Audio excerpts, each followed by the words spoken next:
Assalamu alaikum, bienvenue sur le podcast des éditions Mewaddeb, la safe place des femmes musulmanes qui aiment parler de lecture, d'écriture, d'amour et de spiritualité. Moi, c'est Dounia, éditrice et éternelle amoureuse des livres. J'ai toujours eu la ferme conviction que la littérature représente une source intarissable de bienfaits, parce qu'elle nous élève, nous apprend, nous fait voyager et nous rapproche de nous-mêmes, mais surtout d'Allah Azzawajal. Si tu as toujours voulu sonder les miracles des mots, reste avec moi. À mon micro, j'essaye de les déchiffrer avec toi, en te partageant des astuces, des pensées et en donnant la parole aux belles plumes de notre communauté. Qu'Allah purifie nos langues, nos âmes et fasse que cet épisode soit un bien pour nous toutes. Je te souhaite une très belle écoute.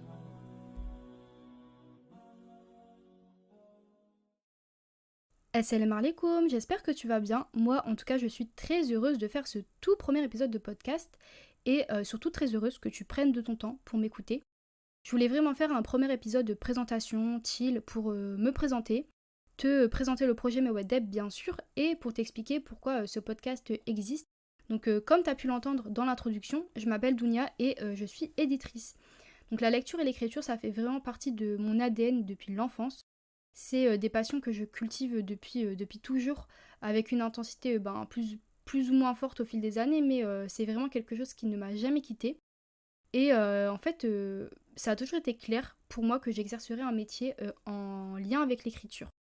Petit disclaimer avant de continuer, mais tu m'entendras peut-être parfois bégayer ou peut-être parfois mal articuler. Alors je fais vraiment attention à ça, mais voilà, c'est quelque chose sur lequel j'ai pas mal travaillé, mais qui me reste encore, malheureusement. Enfin, en fait, je pense que le fait que je me sois autant prise de passion pour la lecture et l'écriture, c'est qu'en fait, depuis toujours, j'ai l'impression en fait que l'écrit, en tout cas, c'est plus naturel chez moi que l'oral.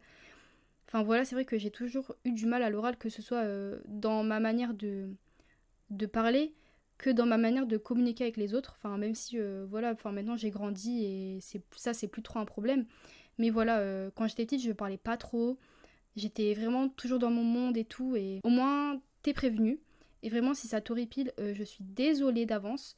Mais en tout cas, je vais faire de mon mieux pour parler le plus clairement possible et que tu n'aies pas à entendre des petits couacs, enfin bref, des petites choses gênantes. Voilà, ça commence déjà.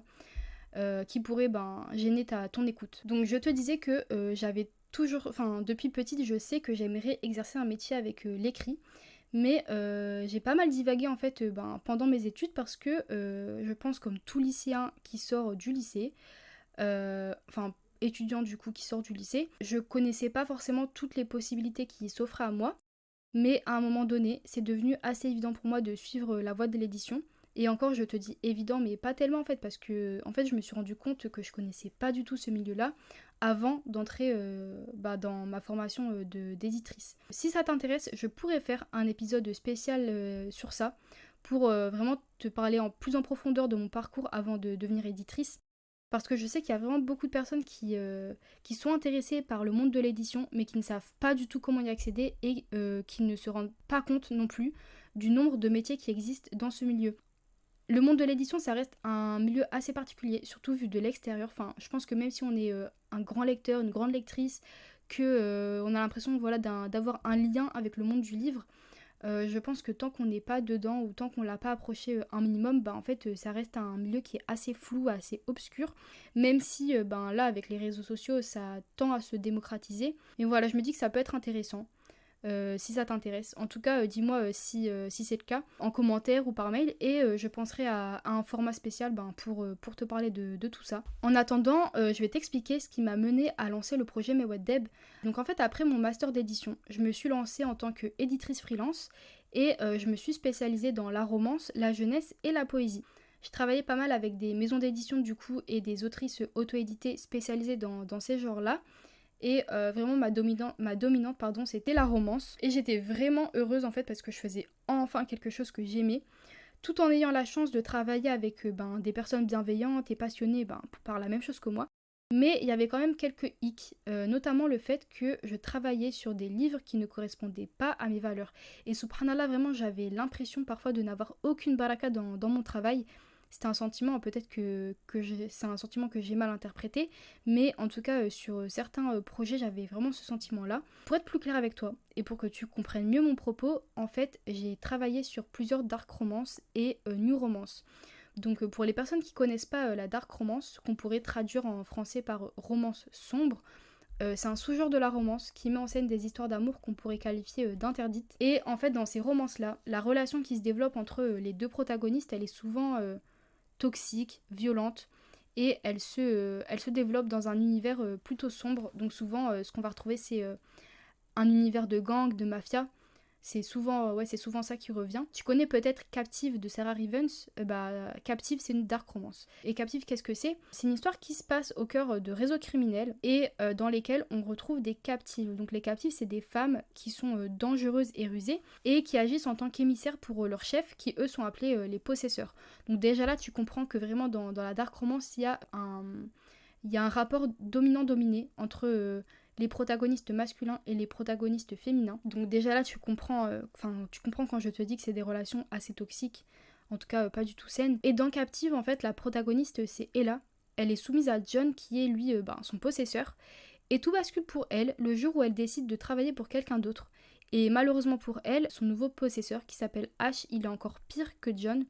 Vraiment, Ash, dans le livre, il voue une haine viscérale aux femmes et il est prêt à tout pour en faire payer les frais à Ella. Mais malgré lui, il y a un jeu en fait qui va s'installer entre eux et du coup, je pense que t'as compris un peu le scénario. Enfin, c'est vraiment des relations amour-haine, mais vraiment à leur paroxysme. Et quand je dis que c'est que c'est des relations qui sont toxiques, c'est qu'en fait, il y a vraiment ce truc-là de syndrome de Stockholm en fait qu'on retrouve dans les dark romances.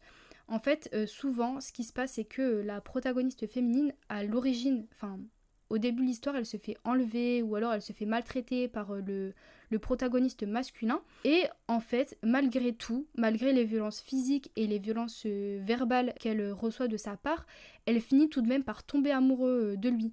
Et c'est pour ça que je parle de relations toxiques, parce que c'est quelle image que ça renvoie des relations entre les hommes et les femmes aux lectrices. Surtout que moi, ce qui me pose problème aujourd'hui, surtout avec la dark romance, c'est que autant, voilà, avant c'était un public assez averti qui y avait accès, mais aujourd'hui, il y a beaucoup de très jeunes filles qui en lisent, que ce soit via Wattpad, parce que Wattpad, c'est des histoires qui sont gratuites, donc on a accès à tout, peu importe notre âge.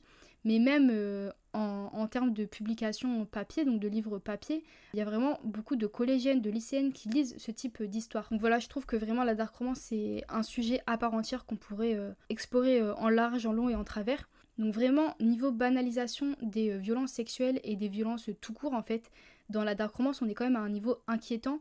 Et je dis pas forcément que toutes les dark romances sont problématiques, mais faut avouer que c'est le cas de la majorité d'entre elles, même si aujourd'hui, les éditeurs en tout cas qui éditent de la dark romance, font de plus en plus attention à ne pas trop proposer de scènes choquantes ou de propos problématiques dans ces histoires-là. Mais voilà, ça reste, on va dire que ça reste l'essence en fait même de la dark romance. Donc je comprends pas trop comment on peut faire de la dark romance entre guillemets éthique. Et même si ces romances-là, elles relèvent du fantasme, faut pas nier que ça dit quelque chose de nos sociétés, que ça dit quelque chose de la manière dont on voit en fait les rapports entre les hommes et les femmes. Et faut pas nier non plus que ça a des incidences, en tout cas un impact sur les personnes qui lisent ces histoires-là. J'ai eu la chance de travailler avec une autrice de dark romance qui, elle a réussi à me faire voir en fait une autre facette de la dark romance, parce que elle, dans son histoire, en fait, elle explique les agissements violents des personnages à travers leur traumatisme. Et on sent vraiment que son histoire ne cherche pas à normaliser certaines pratiques, mais qu'elle essaye vraiment de comprendre en fait les personnages. Il y a tout un travail autour de leur psychologie qui est bien fait et qui nous aide à mieux comprendre pourquoi ils agissent ainsi. Mais vraiment, c'est pas du tout la majorité des autres dark romances. L'autrice en question, c'est Irina Blake. Donc si la dark romance ça te plaît, ou si t'as envie de découvrir ça mais d'une manière un petit peu plus safe, on va dire, je te conseille sa dark romance à elle. Et en dehors de son travail d'autrice, c'est aussi une personne qui est vraiment géniale et vraiment je lui souhaite énormément de succès. Vraiment, je pense que la dark romance, ça pourrait faire l'objet d'un épisode à part entière. Ça aussi, si ça t'intéresse, n'hésite pas à me le dire. Et de manière générale, s'il y a des pans en fait de l'édition ou de la romance que t'aimerais bien qu'on aborde sur le podcast, n'hésite surtout pas à me le dire via les réseaux sociaux ou dans la partie commentaire du podcast ou tout simplement par mail. Et du coup, je te disais que... et j'ai oublié aussi de dire que ce que je reprochais aussi à la dark romance, c'est que souvent, en fait, la notion de consentement dans les dark romances, elle est parfois très très très très flou. Et c'est quelque chose que je trouve mais vraiment désastreux. Voilà, je clôt la parenthèse Dark Romance parce que sinon je pourrais en parler encore des heures et des heures. Je t'ai dit que du coup j'avais travaillé sur de la dark romance et aussi sur de la new romance. Bon, pour la new romance, je suis beaucoup moins critique parce qu'en fait c'est un genre de la romance qui est beaucoup plus large que la dark romance. Disons que de manière générale c'est de la romance contemporaine, voilà, qui permet vraiment d'explorer beaucoup d'univers, beaucoup de problématiques. Vraiment, moi j'aime bien en fait ce genre-là. Mais ce que je reproche aujourd'hui à la new romance, c'est que en fait il y a de plus en plus de scènes de sexe très explicites dans les livres de new romance. Et j'ai même l'impression que c'est devenu une norme en fait. Enfin, j'ai l'impression que maintenant les gens qui lisent de la new romance en lisent forcément pour les scènes de sexe. Vraiment en fait, qu'on se le dise, pour moi c'est vraiment devenu de la pornographie édulcorée parce que c'est quand même dans un packaging rose, voilà, qui donne envie, etc. Mais dans le fond, ça reste de la pornographie et la pornographie, par définition, ce n'est pas que des films, ce n'est pas que des vidéos. L'écrit, les scènes de sexe écrites sont aussi de la pornographie. En tout cas, c'est la définition de pornographie. Ça peut être à la fois écrit, vidéo, ça peut être aussi de l'audio. Enfin voilà, la pornographie, c'est vraiment pas que le format vidéo. Et ce que je trouve un peu dangereux en fait avec ce point-là de la new romance, en fait, c'est que en fait avant la new romance, c'était destiné à un public assez averti. Sauf que, comme pour la dark romance, en fait, de plus en plus, c'est un type de romance qui s'adresse aux plus jeunes. Et je pense qu'il faudrait vraiment se questionner en fait sur notre responsabilité là-dedans. Il y a une grosse différence entre lire ce genre de scène quand on a 25-30 ans, que voilà, on est une femme déjà épanouie, peut-être qui est déjà dans un mariage, donc voilà, qui connaît déjà la sexualité, que quand on a 15 ans, quand on a 17 ans, même parfois moins. J'ai déjà vu des jeunes filles de 13 ans lire ce genre d'ouvrage. C'est là en fait qui est le problème surtout. Sauf qu'en fait, comme pour la dark romance, il y a beaucoup de choses qui tendent à être normalisées dans la romance en général. Pas que dans la new romance, pas que dans la dark romance, et qui sont problématiques pour les jeunes filles, je trouve. C'est un vrai sujet. Vraiment, la romance aujourd'hui en 2024, c'est un vrai sujet. Et ce que je déplore aussi, c'est que enfin c'est pas de leur faute parce qu'il y a beaucoup en fait de parents qui encouragent leurs enfants à la lecture et à raison, mais je pense qu'il y a beaucoup de parents qui juste voient le livre et sont contents en fait de voir leurs enfants avec un livre entre les mains, sauf que la réalité c'est que parfois ce que lisent vos enfants n'est pas forcément très adapté en fait à leur âge tout simplement. Donc voilà, ça aussi c'est un vrai sujet. Donc vous comprendrez qu'en tant que femme musulmane, on se questionne vite sur notre responsabilité dans l'édition de ce genre de livres. Et vraiment je dis pas que c'est des livres qui sont à mettre au bûcher, qu'on doit mettre à la poubelle, mais je pense que pour nous et pour nos jeunes sœurs, on se doit de proposer autre chose, surtout à une époque où voilà, tout ça se banalise et se normalise. Il faut vraiment apporter autre chose. Et en même temps que je me posais ces questions-là, je me posais aussi beaucoup de questions en fait sur notre rapport à l'amour, parce que je me suis rendu compte que, à titre personnel en tout cas, je me suis laissée pas mal influencer par les représentations justement des relations amoureuses façonnées par la pop culture, donc que ce soit à travers les livres, mais aussi à travers les films et les séries que je consomme. Et ce, depuis toute petite en fait. Et il y a un podcast en fait qui a beaucoup nourri mes réflexions par rapport à tout ça, qui est le Halal Love podcast, que je vous invite mais vraiment et urgemment à aller écouter, qui est tenu par Madine Naguissé. Et vraiment elle a fait un travail de fond génial en fait pour mieux comprendre l'amour et les relations amoureuses et le mariage à la lumière de l'islam. Vraiment c'est un podcast qui m'a beaucoup aidé à réformer en fait ma vision tout simplement de l'amour. En fait, tout ça mélangé, ça m'a petit à petit mené à penser le projet Mowaddeb. Et vraiment qu'on se le dise, en fait, les histoires ne restent pas dans les livres. Vraiment, elles s'imprègnent en nous et elles participent à la construction de notre vision du monde. Aujourd'hui, en termes d'amour, en tout cas en termes d'amour entre un homme et une femme, la majorité des produits culturels qu'on consomme ne sont pas en accord avec l'éthique de notre religion. Ce qu'on donne comme nourriture à notre âme, ça a des incidences sur la manière dont on agit dans le monde. On a beau être averti, on a beau croire être en capacité de prendre assez de recul sur ce qu'on regarde ou sur ce qu'on entend ou sur ce qu'on lit, il faut vraiment qu'on ait l'humilité d'avouer que malgré nous, ces représentations-là de l'amour, elles nous atteignent et elles obstruent notre vue et de fait, elles faussent notre route vers le paradis.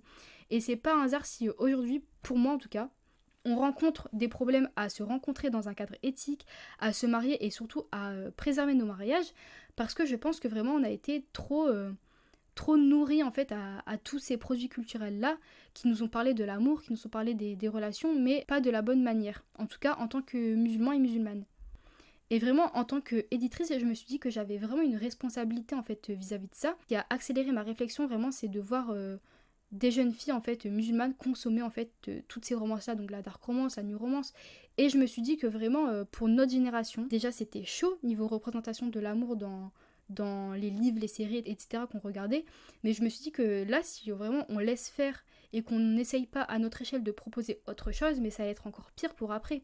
Et je me suis sentie vraiment de plus en plus mal à l'aise en fait de voir le problème, mais de ne rien faire en fait pour changer les choses et même y participer finalement, parce que moi j'étais là, ok, j'étais pas à la tête des maisons d'édition, mais en tant qu'éditrice freelance, je participais à la production en fait de ces livres-là. Et vraiment il y avait un hadith qui tournait en boucle dans ma tête et qui est: celui d'entre vous qui voit un mal, qu'il le change par sa main. S'il ne peut pas, alors par sa langue, et s'il ne peut pas, alors avec son cœur. Et ceci est le niveau le plus faible de la foi. Donc en fait, très vite, j'ai vraiment eu envie d'apporter une alternative en fait aux jeunes femmes qui souhaitent lire des histoires d'amour en accord avec leurs principes, et peut-être même les aider à trouver des réponses aux problématiques qu'elles rencontrent. Parce que finalement, enfin, quand on est une jeune femme musulmane, ok, l'amour c'est universel, mais nous, on a une manière différente de gérer l'amour, de gérer le mariage, de gérer les relations. Et notre manière de faire, du coup, ne se reflète pas dans les livres en fait qu'on lit, ou les séries qu'on regarde, ou les films qu'on regarde, parce que tout simplement les les personnages qui sont dans ces divertissements-là ne sont pas musulmans. En fait, ce qui se passe, c'est que les personnages des romances qu'on a l'habitude de consommer ne sont pas musulmans. Donc forcément, même si l'amour est universel, la manière dont ces personnages-là vont régler leurs problèmes n'est pas du tout enfin pas toujours en tout cas adapté à la manière dont nous on pourrait en fait régler nos problèmes, parce que finalement on n'a pas les mêmes références, on n'a pas la même vision du monde, on n'a pas la même grille de lecture en fait de l'amour, du mariage, des relations. Et forcément je pense que malgré nous, même si nous on sait que voilà on doit prendre du recul par rapport à ces récits là, malgré nous ça s'imprègne en nous, comme je disais juste avant. Je vais pas revenir là-dessus parce que je pense que vous avez compris mon propos, mais voilà, du coup je m'intéresse beaucoup à ce qui se passe du côté anglophone de l'édition. Dans l'édition anglophone, il y a un sous-genre de la romance qui est de plus en plus populaire et qui est la Halal romance. Bon, c'est pas un sous-genre que vous allez voir étiqueté en librairie, mais on va dire que les personnes qui consomment ces romances-là les appellent ainsi sur les réseaux sociaux. Et vraiment, j'ai toujours espéré qu'il y ait des traductions françaises qui sortent, mais vous connaissez le contexte français tout comme moi, et franchement, l'édition, elle échappe pas au contexte, hein. L'édition française, elle est vraiment frileuse vis-à-vis de la publication de livres représentant des personnages racisés et encore plus des personnages musulmans, même s'il y a quelques maisons d'édition qui commencent à s'y intéresser, parce que je pense que tout simplement elles ont vu que ouais, ok, il y avait un potentiel vendeur, dans un potentiel marketing dans ces romances-là, et qui se sont rendus compte que oui, les musulmans lisaient des livres. Donc voilà, je pense que ça change petit à petit, mais je me suis dit que ça servait à rien en fait d'attendre que les gens fassent les choses à notre place, et que je devais essayer de le faire en fait, tout simplement, à ma petite échelle. Parce que vraiment, je pense que c'est ça dont on a besoin aujourd'hui, en fait, c'est du divertissement, mais qui soit éthique. Parce qu'en fait, qui dit divertissement ne devrait pas forcément rimer avec vide de sens ou avec égarement total. Je pense qu'on a un problème aujourd'hui avec le divertissement, c'est que on oppose sérieux et divertissement, alors que ce qui est divertissant peut aussi être éthique. Je donne par exemple l'exemple des vacances. C'est pas parce qu'on part en vacances en tant que, admettons, femme musulmane qui porte le foulard, c'est pas parce qu'on part en vacances qu'on part à la plage que pour profiter de la mer et pour profiter du soleil, on va enlever nos foulards, on va se mettre en bikini. Non, pas du tout. Et c'est pareil dans notre manière de consommer. C'est pas parce que on voudrait consommer du divertissement que on va se mettre à consommer n'importe quoi. Vraiment, je pense qu'on devrait en fait réformer vraiment notre manière de consommer, tout simplement. Et ce que je trouve dommage aussi, c'est qu'aujourd'hui en fait il y a beaucoup de livres à destination des enfants musulmans qui vont en fait dans le sens de apprendre la religion, apprendre les principes de la religion de manière ludique, donc à travers des histoires, etc. Mais je trouve ça très dommage qu'on trouve beaucoup moins ça pour les ados, les jeunes adultes, alors que c'est totalement une période où on a besoin de repères en fait. On a besoin de repères, et si ça peut passer par des récits fictifs, mais il faut en fait mettre ça entre les mains de nos jeunes. Je dis ça comme si j'étais vieille, hein, mais je parle aussi pour moi en fait. Enfin, moi aussi, en tout cas, j'ai ressenti le besoin d'avoir ce genre de livre en fait pendant mon adolescence. J'aurais vraiment bien aimé avoir ça pendant mon adolescence.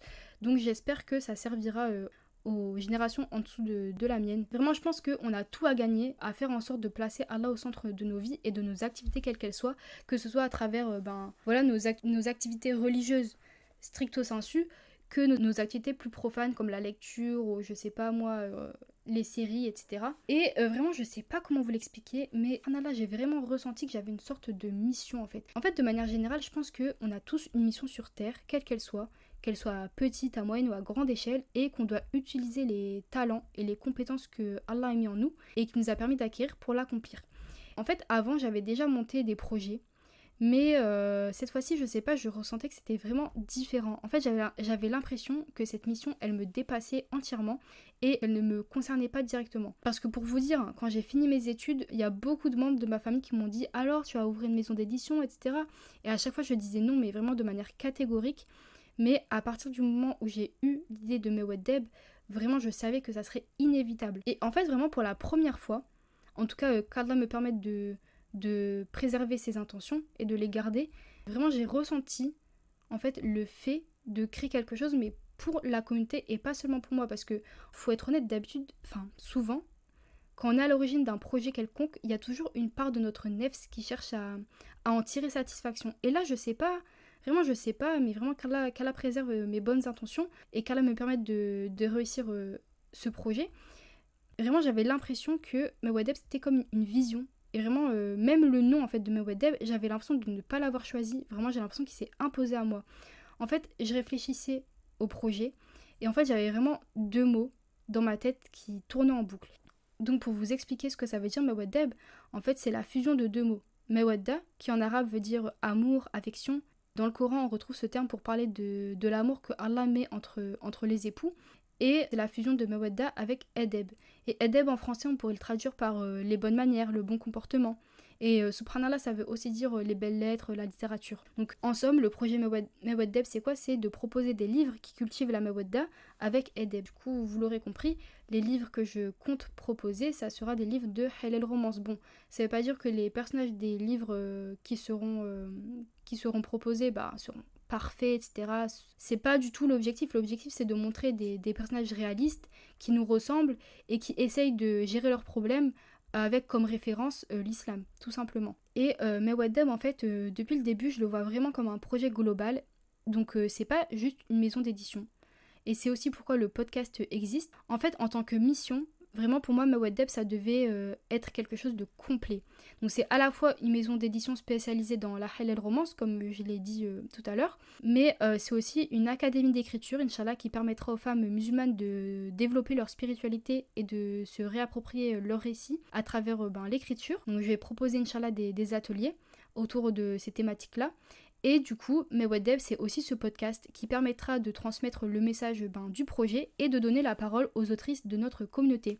Vraiment, on est une communauté, donc on a besoin d'échanger ensemble, de partager nos astuces et nos expériences. Vraiment, je trouve que c'est primordial, surtout dans le contexte dans lequel on est. Enfin, on a plus que besoin de se rapprocher, de se soutenir, etc. En fait, je me suis beaucoup questionnée sur les canaux de diffusion du projet et j'ai finalement opté pour le podcast parce que je pense que il y a vraiment urgence à remettre en question nos habitudes de consommation, donc que ce soit par rapport au contenu de ce qu'on consomme, mais aussi à travers les formats qu'on consomme. Et vraiment, je pense qu'aujourd'hui, c'est très important de remettre sur le devant de la scène les formats longs, parce que je pense qu'avec les réseaux sociaux, on s'est trop perdu avec les formats courts, et malheureusement, les formats longs sont trop mis sur le côté. Quand on voit que maintenant, on peut mettre x2 sur Netflix, non mais vraiment, ça c'est un truc de fou, vraiment, Pour moi, ça devrait être interdit vraiment de mettre lecture accélérée sur un film ou une série, vraiment, ça devrait être interdit. Et pourquoi les formats longs aussi? Parce que je pense que c'est important en fait de se poser et de prendre le temps d'écouter et vraiment d'apprendre en fait, et de pas juste regarder et de tout ingérer comme ça de manière indigeste. Et vraiment, je pense que c'est important de prendre le temps en fait, tout simplement. Et je trouvais aussi que c'était du coup plus adéquat au message de Mewed Deb. Donc pour cette première saison d'épisodes de podcast, j'espère pouvoir inviter des autrices françaises et musulmanes du coup qui ont fait le choix de la halal romance pour qu'on explore un peu ce genre ensemble et qu'on comprenne à quel point c'est important d'avoir des livres qui nous représentent et qui portent nos valeurs. Et j'aimerais aussi vous parler du lien entre l'écriture et la spiritualité pour que vous ayez une idée un petit peu plus claire de ce qui vous sera proposé, Inch'Allah, dans nos ateliers d'écriture.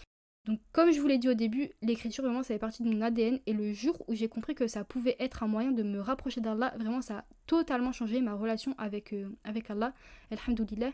Vraiment la moindre des choses c'est de partager ça en fait pour que ça puisse servir à d'autres personnes, Inch'Allah. Vraiment c'est vraiment pas, je dis vraiment pas ça dans le but de montrer en fait ce que je fais, pas du tout. C'est vraiment pour partager en fait mon expérience et parce que vraiment je sais à quel point ça a pu aussi servir à d'autres personnes. Donc voilà, si on connaît un khair, le minimum c'est de le partager.